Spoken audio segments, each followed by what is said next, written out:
Okay, today I want to show you how dramatic that transformation can be. So here in this cup, I have a clear liquid. And you know what? If you were here, I would ask you to feel this glass and see whether it was hot or cold. And you know what? The glass is cool to the touch, kind of the same temperature as the air. You guys will just have to trust me on that since you're not in the room with me.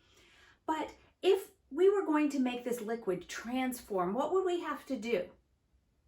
Well, if it was water, we would probably put it in the freezer and it would become solid and hard and it would be ice. And I think it's fair to say that when water becomes ice, that's a transformation, right? Okay, so we are going to pretend that this liquid in this glass is a friend of yours who does not know Jesus. Do you want to see him transform?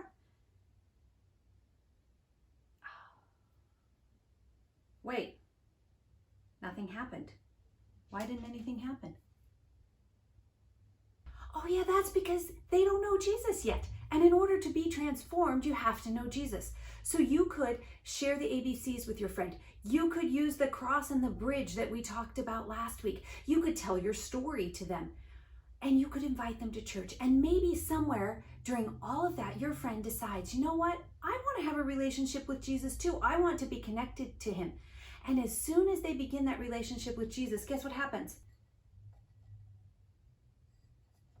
They are completely transformed and they become different. Did you guys see this? Look at this. It has become a solid in there. It is completely transformed.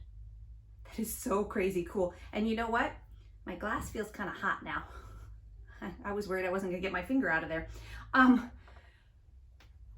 that is just what happens to us. Just like water becomes ice, or this liquid became a solid just when it was touched. When we ask Jesus to be a part of our lives and we say we want to follow him forever and we admit we do wrong things, guess what?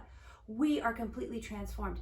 And we then have the responsibility to go out and tell other people about Jesus, to help them want to know him by the way that we act, by the things that we say, by the things we tell them about Jesus, when we share our story. And when we do that, and they accept Jesus, guess what? They're transformed just like we were. So this week, I want you to think about a friend, a neighbor, someone in your family that you could tell about Jesus. Share your story, share the ABCs, tell them the cross and the bridge example, or come up with your own way to tell them about Jesus. And see if maybe at some point, one of them decides to follow Jesus and they're transformed just like you have been. All right. That was super fun. Bye.